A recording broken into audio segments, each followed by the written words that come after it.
Good evening बच्चों। देखो बच्चों, अपने इतिहास के अंदर 7वां चैप्टर अपने पढ़ रहे थे और इस 7वें चैप्टर अर्थात विजयनगर साम्राज्य की अपनी 3 क्लास हो चुकी है। जो लास्ट क्लास थी भैया उसमें अपने बात की थी विजयनगर साम्राज्य में जल व्यवस्था, वहाँ की सड़कें, वहाँ की किलेबंदी, इनके ऊपर अपने चर्चा कर चुके हैं। आज उसी चैप्टर को अपने आगे बढ़ाते हैं और आज की क्लास जो है भैया, अगर मैं आपको कहूँ तो कृष्ण देव राय जो अपने पढ़ा था फर्स्ट या सेकंड वीडियो में, उसके बाद में दूसरी महत्वपूर्ण क्लास आज की ये क्लास है।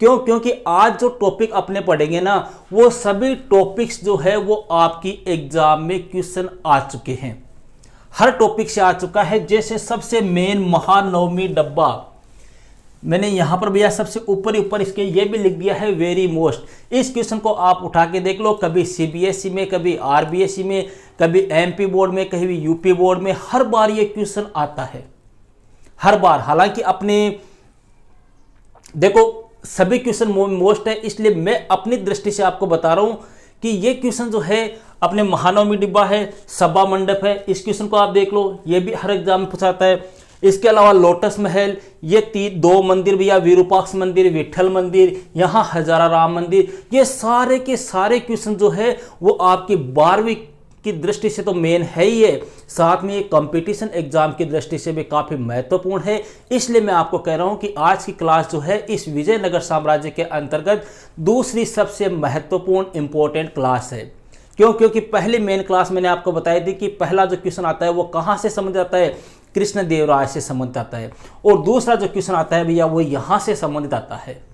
ठीक है, आज की क्लास हालांकि थोड़ी सी लंबी होगी अपने, क्योंकि मैटर काफी ले लिया है अपने, तो थोड़ा सा आप इसको समझने की कोशिश करना। सबसे पहले बात करते हैं भैया कौन से टॉपिक की, अपने महानवमी डिब्बा। भैया हर बार एग्जाम में इससे संबंधित क्वेश्चन आता है।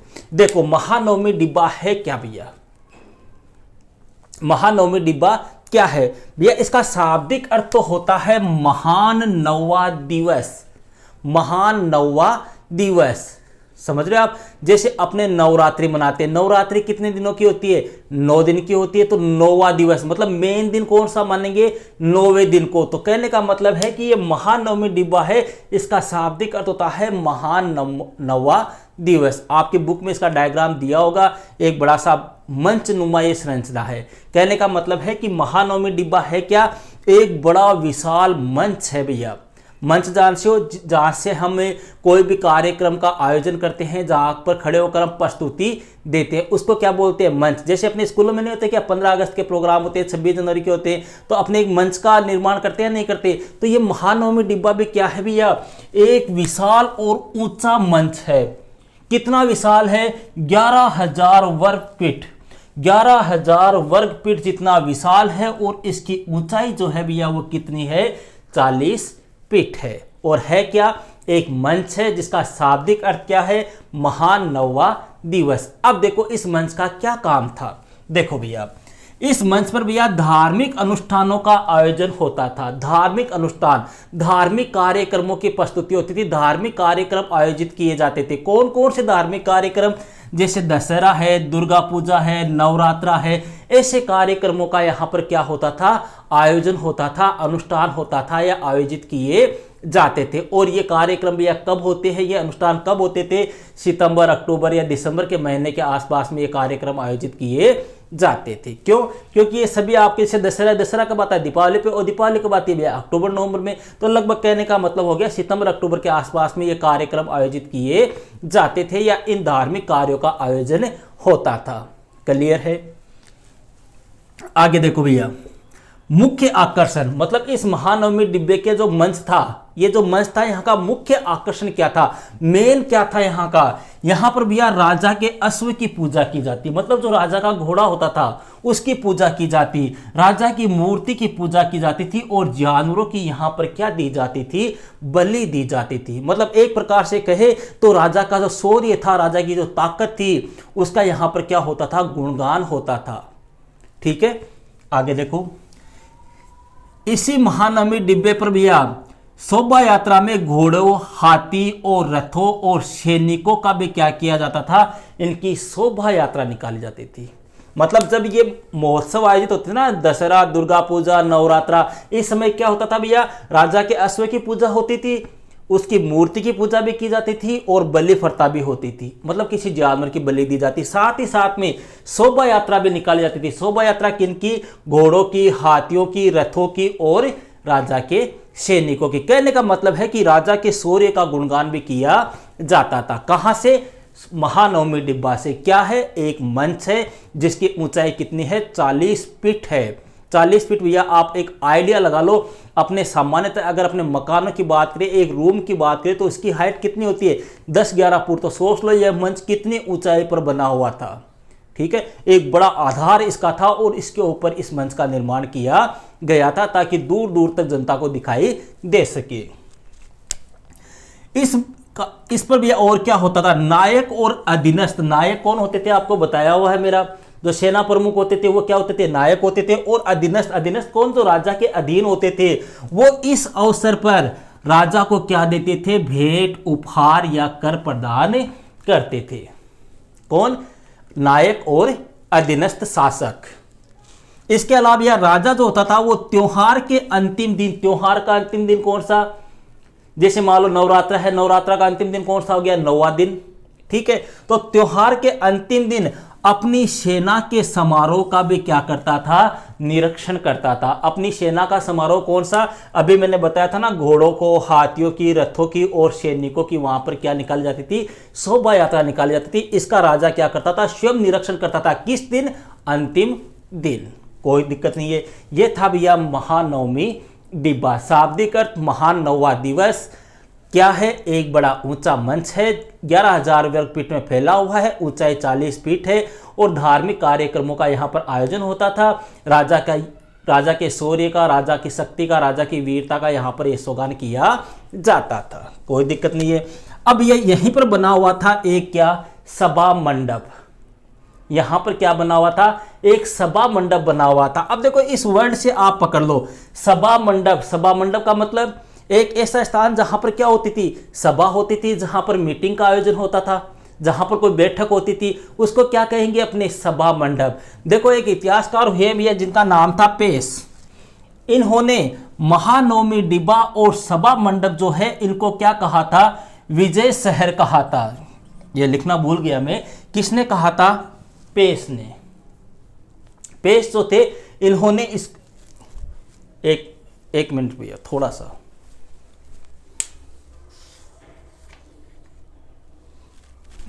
हाँ थे दे दीजिए, कोई दिक्कत नहीं।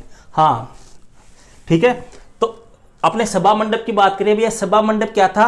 सभा मंडप मतलब एक बैठक का भवन था, एक सभा होती थी यहाँ पर या मीटिंग का आयोजन होता था, उस स्थान को क्या कहते थे? सभा मंडप। अब यहाँ पर भैया एक विद्वान है, एक इतिहासकार है जिनका नाम है पेश। इन्होंने महानवमी डिब्बा और सभा मंडप जो है इनको क्या कहा था? विजय का भवन कहा है। यहाँ पे ध्यान रखना भी, क्वेश्चन पूछ सकते हैं, महानवमी डिब्बा और सभा मंडप को विजय का भवन किसने कहा था? पेश ने कहा था। ठीक है, अब सभा मंडप क्या है? यह भी क्या था भैया? एक ऊंचा मंच ही था जहां पर सभा आयोजित होती थी, लेकिन यह इससे नीचा था। ठीक है, यह भी ऊंचा मंच था और कैसा था भैया? 2 मंजिला था। ठीक है, और यह दूसरी मंजिल जो है वो किसके ऊपर टिकी हुई थी? लकड़ी के स्तंभों के ऊपर टिकी हुई थी। बस इतना आपको ध्यान रखना है, कोई दिक्कत नहीं है। अब बात करते हैं भैया इनके अलावा राजकीय जो केंद्र थे वहां पर और कौन कौन से विशाल भवन या अन्य भवन थे। तो अगला टॉपिक आता है राजकीय केंद्र में स्थित अन्य भवन। राजकीय केंद्र कहां पे था भैया? आपको लास्ट क्लास में मैंने बताया था दक्षिण पश्चिम में।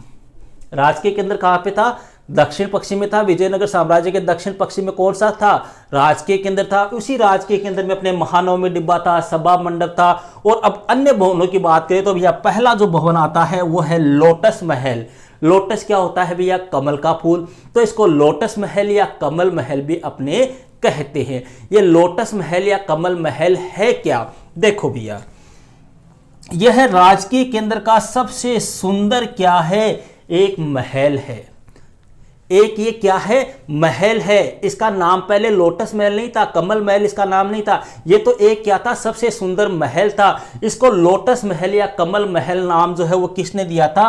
19वीं शताब्दी में जो अंग्रेज यात्री भारत पर आए थे, उन अंग्रेज यात्रियों ने इसे लोटस महल या कमल महल की संज्ञा दी। ध्यान रखना भैया इसको, लोटस महल या कमल महल नामकरण जो है वो किसके द्वारा किया गया था? अंग्रेजों के द्वारा। कब? 19वीं शताब्दी में। है क्या ये? यह एक विशाल सुंदर महल है जो कहां बना हुआ है? राजकीय केंद्र में बना हुआ है। आगे देखो, यह पता नहीं लग पाया कि यह भवन किस कार्य के लिए बना था। मतलब अभी तक इसका यह पता नहीं चला कि यह भवन किस लिए था। कोई यहाँ पे सभा होती थी, यहाँ पे राजा रहता था या कोई रानियां रहती थी, इस बात का अभी तक कोई भी साक्ष्य नहीं लगा है। लेकिन जो मैकेंजी था भैया, कोलिन मैकेंजी, आपको फर्स्ट वीडियो में बताया था कौन था ये।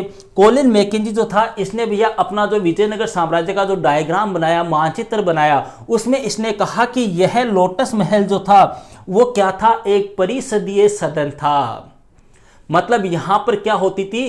परिषद बैठती थी। राजा की जो मंत्री परिषद होती थी वह यहां पर बैठती थी और राजा उनके साथ में क्या करता था? परामर्श करता था, विचार विमर्श करता था। कोई दिक्कत नहीं है। अब आगे बात करते हैं भैया, राजकीय केंद्र में ही बना हुआ था भैया एक मंदिर जिसका नाम है हजार राम मंदिर। इसको हजार राम मंदिर या हजारा राम मंदिर भी कहा जाता है। देखो भैया, आपने देखो विजयनगर साम्राज्य में ज्यादातर जो मंदिर है भैया वो कौन से केंद्र में बने हुए हैं? धार्मिक केंद्र में बने हुए हैं।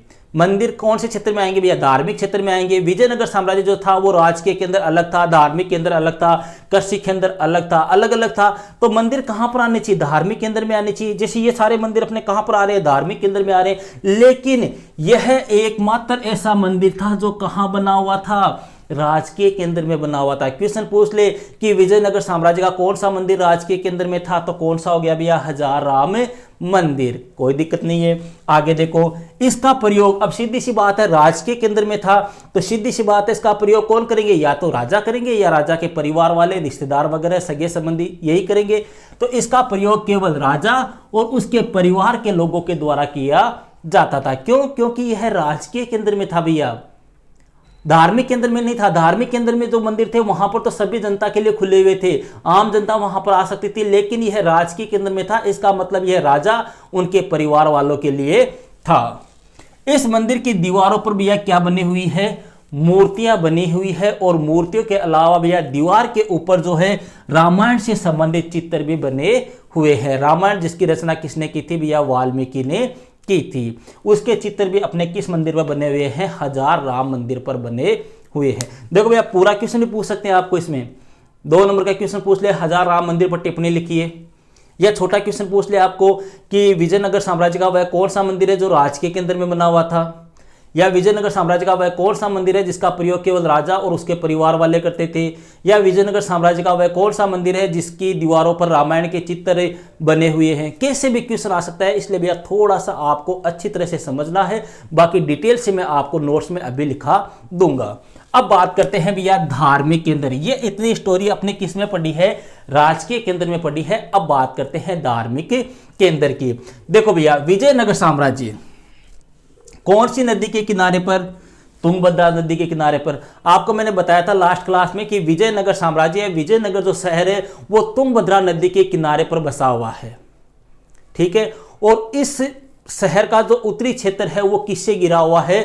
चारों ओर से पहाड़ियों से घिरा हुआ है। किनसे घिरा हुआ है? पहाड़ियों से घिरा हुआ है। आगे देखो, ये जो पहाड़ियां हैं भैया, इन पहाड़ियों के बारे में ऐसा कहा जाता है कि ये पहाड़ियां सुग्रीव और बाली, सब जानते होंगे सुग्रीव और बाली कौन है, रामायण अपने देखिए भैया, सुग्रीव और बाली कौन थे। ठीक है। ये सुग्रीव और बाली के राज्य की ये पहाड़ियां क्या करती थी? रक्षा करती थी। कौन सी पहाड़ियां? जो उत्तरी क्षेत्र की पहाड़ियां हैं जिनसे विजयनगर साम्राज्य घिरा हुआ है। ठीक है।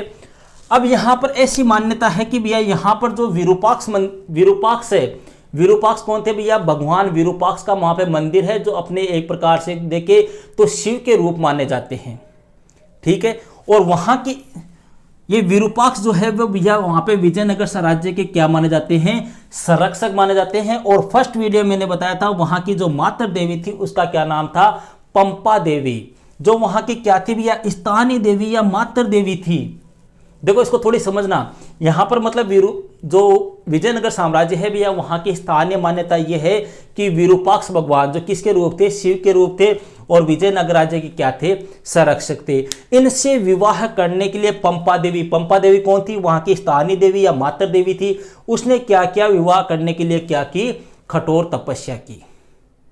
तो इस विरूपाक्ष मंदिर में है ना भैया, इस विरूपाक्ष मंदिर में क्या होता है, यहां पर एक प्रकार से जो विशाल सभागार बने हुए हैं, वहां पर वैवाहिक उत्सव का क्या होता है, आयोजन होता है। आगे देखो, प्रतिवर्ष यह विवाह विरूपाक्ष मंदिर में धूमधाम से आयोजित किया जाता है, कोई दिक्कत नहीं है। शासक स्वयं को विरूपाक्ष का क्या कहते हैं, प्रतिनिधि कहते हैं। शासक कौन भैया, विजयनगर साम्राज्य के जो राजा जिनको राय कहा जाता है, वो ये कहते हैं कि हमारे राजा तो कौन है, विरूपाक्ष है, हम तो इनके क्या है, प्रतिनिधि है, हम राजा नहीं है, हम तो इनके क्या है, प्रतिनिधि है। और प्रतिनिधि बनकर ये क्या कर रहे हैं, कार्य कर रहे हैं। और विजयनगर राज्य के जितने भी राजकीय आदेश होते थे भैया, उन राजकीय आदेशों पर क्या लिखा होता था, श्री विरूपाक्ष। ध्यान रखना भैया, बड़ा अच्छा क्वेश्चन है, कई बार एग्जाम में आता है कि विजयनगर साम्राज्य के राजकीय आदेशों पर क्या लिखा होता था, तो कन्नड़ भाषा में लिखा होता था भैया श्री विरूपाक्ष। क्लियर है, कोई दिक्कत नहीं है। तो भैया इतनी स्टोरी क्लियर है। अब इसी धार्मिक केंद्र में आता है भैया गोपुरम और मंडप। देखो गोपुरम और मंडप मैंने यहां पर इसलिए नहीं लिखा क्योंकि अपनी थोड़ी जगह कम पड़ रही है, टॉपिक अपना पूरा करना था, इसलिए आपको समझा देता हूं। गोपुरम क्या होता है भैया, ये भैया एक मंदिर है, ठीक है। इस मंदिर का ये क्या हो गया, प्रवेश द्वार। इस प्रवेश द्वार को थोड़ा सा ऊंचाई पर ले जाओ, यहां पर कुछ डिजाइने वगैरह, कुछ कलाकृतियां वगैरह लगा दो, ठीक है। या कोई अपने जो साम्राज्य होता है जिसके चारों ओर दीवार होती है, उसका एक मेन दरवाजा होता है, उस मेन दरवाजे को एक विशाल रूप दे दो, उसके ऊपर कुछ कलाकृतियां आकृति कर दो, कुछ डिजाइने बना दो, उसको क्या बोलते हैं भैया, गोपुरम। क्लियर है, कोई दिक्कत नहीं है, ठीक है। और इनका गोपुरम का निर्माण जो है वो कौन कराते थे, वहां के राय कराते थे। राय मतलब वहां के जो राजा होते थे, उन राजाओं के द्वारा इनका निर्माण करवाया जाता था। मंडप क्या होते हैं, लास्ट क्लास में बताया हुआ भैया, ये जैसे मान लो कोई मंदिर हो गया, इसके ऊपर इस प्रकार की संरचना बना दी, ये लो, इसको क्या कहेंगे, अपने मंडप। आपने देखा होगा दक्षिण भारत के मंदिर जो है उनकी संरचना लगभग ऐसी ही है। अब इसी धार्मिक केंद्र में आता है भैया विरूपाक्ष मंदिर। थोड़ा सा इसके ऊपर और चर्चा कर लेते हैं। देखो भैया, सबसे मेन बात ध्यान रखना, यह है विजयनगर साम्राज्य का सबसे प्राचीन, सबसे फेमस मंदिर है। फर्स्ट बात, विरूपाक्ष किसको माना जाता है, इन्हें अपने शिव का रूप माना जाता है। और इस मंदिर का निर्माण जो है वो 9वीं 10वीं शताब्दी में कराया गया, कोई दिक्कत नहीं है। कृष्णदेवराय जो अपने विजयनगर साम्राज्य के सबसे मेन शासक थे, कृष्णदेवराय ने जब उनका राज्यारोहण हुआ था, तो राज्यारोहण के उपलक्ष्य में इस मंदिर में मंडप का निर्माण करवाया। साथ ही साथ में इसका जो पूर्वी द्वार है भैया, विरूपाक्ष मंदिर का जो पूर्वी द्वार है, जिसको अपने क्या कहते हैं, प्रवेश द्वार, वहां पर गोपुरम का निर्माण या पूर्वी गोपुरम का निर्माण जो है वो भी कृष्णदेवराय ने ही करवाया था। क्लियर है। विरूपाक्ष जो है वो विजयनगर साम्राज्य के राजाओं के, विजयनगर साम्राज्य के राजा जो है वो विरूपाक्ष को अपने का क्या मानते हैं, प्रतिनिधि मानते हैं। ये बात मैं यहां बता चुका हूं। शासक स्वयं को विरूपाक्ष क्या मानते हैं, प्रतिनिधि मानते हैं। और यहां देवी देवताओं को झूला झुलाने और वैवाहिक उत्सव का आनंद दिलाने हेतु या आनंद मनाने हेतु भैया विशाल क्या बने हुए हैं, सभागार बने हुए हैं। कौन से मंदिर में, विरूपाक्ष मंदिर में। कब बना था, 9वीं 10वीं शताब्दी में। शिव का रूप बनाता है, सबसे प्राचीन मंदिर है। कृष्णदेवराय ने यहाँ पर मंडप सॉरी भैया, कृष्णदेवराय ने यहाँ पर मंडप का निर्माण कराया। कृष्णदेवराय ने ही पूर्वी गोपुरम का निर्माण करवाया। और इस मंदिर में भैया देवी देवताओं को झूला झुलाने और वैवाहिक उत्सव बताया ना आपको, पंपा देवी और विरूपाक्ष वाला का आनंद मनाने हेतु सभागार थोड़ी तबीयत डाउन हो रही है, सभागार बने हुए हैं, कोई दिक्कत नहीं है। अब आता है भैया विट्ठल मंदिर। विट्ठल मंदिर पे भैया ध्यान रखना, सबसे मेन मंदिर कौन सा, विरूपाक्ष मंदिर। दूसरे नंबर का जो प्रसिद्ध मंदिर है वह कौन सा है, विट्ठल मंदिर है। विट्ठल किसके अवतार माने जाते हैं, विष्णु भगवान के। ये तो किसके है भैया, शिव के अवतार है। और विट्ठल को किनका अवतार मानता है? विष्णु का अवतार मानता है। देखो अपने ये विट्ठल मंदिर है भैया, इनको विष्णु का अवतार मानते हैं और इनकी मुख्य रूप से जो पूजा है वो अपने कहाँ पर की जाती है? महाराष्ट्र में की जाती है। और विट्ठल मंदिर जो होता है भैया, इसकी संरचना कैसी होती है? रथनुमा होती है। बस इतना आपको ध्यान रखना है, बाकी की चर्चा करेंगे अपने नेक्स्ट वीडियो में। अब आप कॉपी निकालो और हेडिंग लगाओ महानवमी डिब्बा, और थोड़ा स्पीड से लिखना भैया, ठीक है। हेडिंग लगा लो महानवमी डिब्बा, या फिर एक हेडिंग और लगा लो साथ में महानवमी डिब्बे की विशेषताएं। कैसे भी क्वेश्चन आ जाए भैया, देखो क्वेश्चन कैसे आते हैं, महानवमी डिब्बे के बारे में आप क्या जानते हैं, विजयनगर साम्राज्य के महानवमी डिब्बे पर टिप्पणी लिखिए, या महानवमी डिब्बे की प्रमुख विशेषताएं बताइए, या महानवमी डिब्बा जो है वो वहाँ की एक विशिष्ट संरचना है। कैसे भी आ जाए, आपको पूरी स्टोरी ऐसे कैसे उतारना है। तो लिखो इसमें, महानवमी डिब्बे का शाब्दिक अर्थ है महान नौवा दिवस।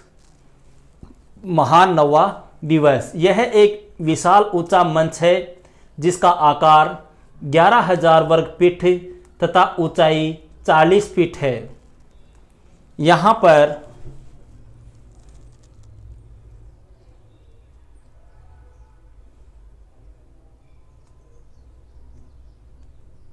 पर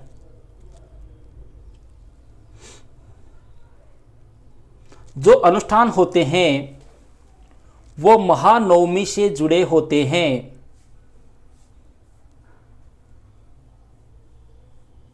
जैसे उत्तरी भारत का दशहरा, बंगाल की दुर्गा पूजा, प्रायद्वीपीय भारत की नवरात्रा तथा महानवमी के त्योहार।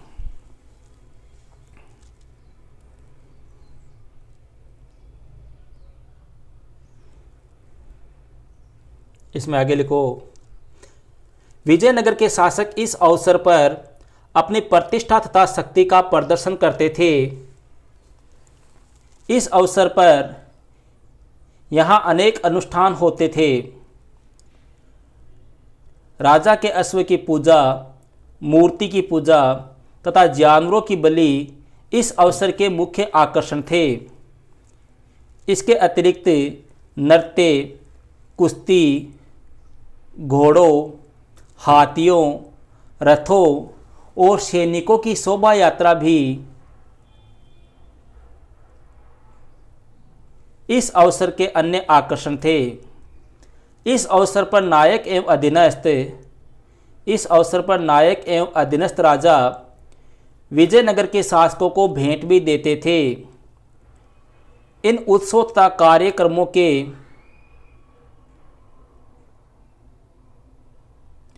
अंतर्गत राजा अथवा शासक त्योहारों के अंतिम दिन अपनी तथा अपने नागरिकों की सेना का खुले मैदान में आयोजित एक भव्य समारोह में निरीक्षण करते। इस अवसर पर नायक राजा के लिए बड़ी मात्रा में उपहार तथा निश्चित कर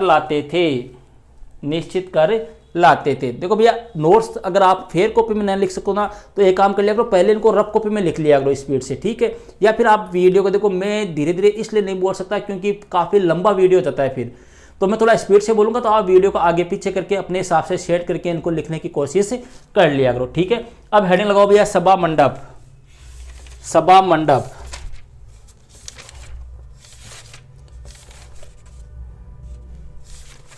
देखो भैया, यहाँ पर सीधा सा सिंपल सा क्वेश्चन पूछ लेते हैं कि विजयनगर साम्राज्य में सभा मंडप क्या था। तो लिख लो इसमें, सभा मंडप एक ऊंचा मंच था जिसमें पास पास तथा निश्चित दूरी पर लकड़ी के स्तंभों के लिए छेद बने हुए हैं। इन्हीं स्तंभों पर दूसरी मंजिल तक जाने के लिए सीढ़ियां बनी हुई थी। पेश ने महानवमी डिब्बा और सभा मंडप को विजय का भवन कहा।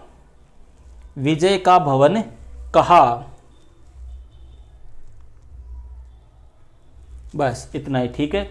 अब आप हेडिंग लगाओ, राजकीय केंद्र में स्थित अन्य भवन, और उसमें पहले हेडिंग लगाओ लोटस महल ओब्लिक कमल महल। लोटस महल ओब्लिक कमल महल।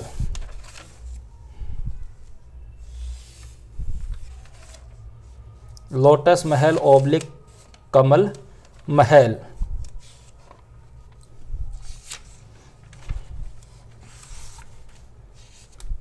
इसमें लिखो भैया, यह राजकीय केंद्र का सबसे सुंदर महल था जिसका नामकरण 19वीं शताब्दी में अंग्रेज यात्रियों के द्वारा किया गया। यह अब तक पता नहीं लग पाया कि यह भवन किस कार्य के लिए बना था, लेकिन मैकेंजी ने अपने मानचित्र में इसे एक परिषदीय सदन बताया, जहां पर राजा तथा उसकी परिषद के मध्य विचार विमर्श होता तथा राजा यहां पर परामर्शदाताओं से मिलता था। हेडिंग लगाओ भैया, हजार राम मंदिर। हजार राम मंदिर, हजार राम मंदिर।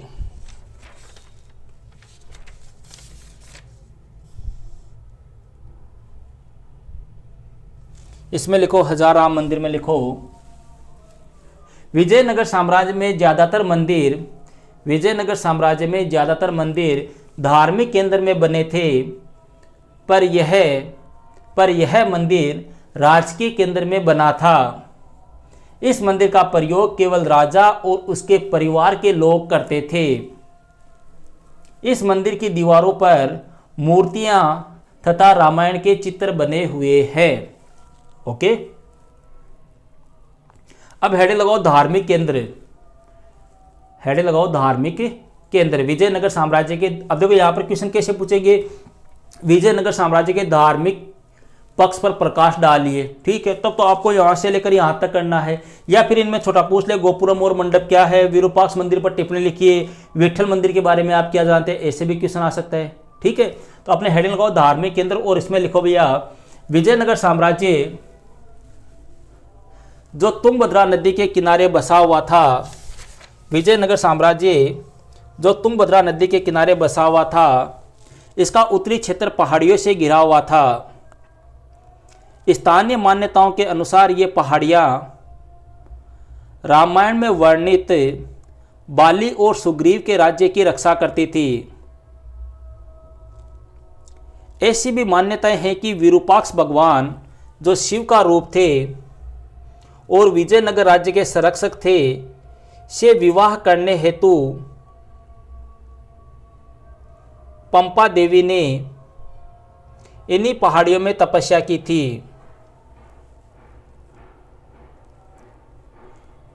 विजयनगर साम्राज्य के मंदिर केवल धार्मिक ही नहीं बल्कि शैक्षिक, सामाजिक व राजनीतिक गतिविधियों के केंद्र भी थे।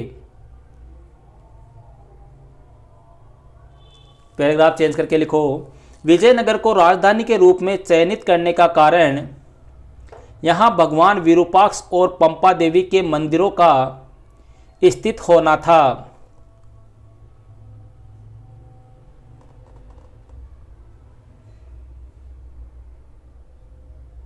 यहाँ के शासकों द्वारा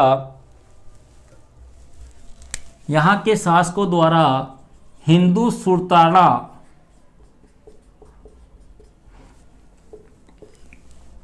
सुरतारणा शब्द का प्रयोग देवताओं से अपने गहन संबंधों को दर्शाने हेतु किया जाता था।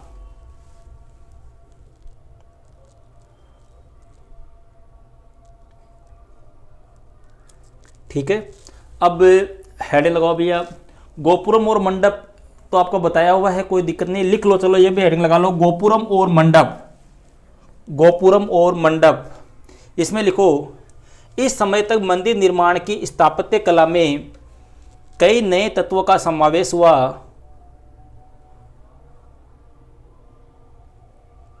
गोपुरम जो राजकीय प्रवेश द्वार होते थे, इनका निर्माण विजयनगर के राय अथवा शासकों द्वारा किया गया। शासकों द्वारा किया गया। जैसे कृष्णदेवराय ने अपने राज्यारोहण के उपलक्ष्य में मंडप का निर्माण करवाया तथा कृष्णदेवराय ने ही विरूपाक्ष मंदिर में पूर्वी गोपुरम का निर्माण करवाया।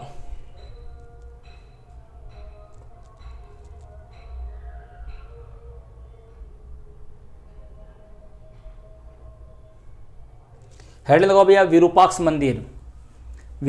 मंदिर। इसमें लिखो विरूपाक्ष भगवान शिव का रूप माना जाता है। विरूपाक्ष भगवान शिव का रूप माना जाता है। यह विजयनगर साम्राज्य का सबसे प्राचीन मंदिर है, जिसका निर्माण 9वीं-10वीं शताब्दी में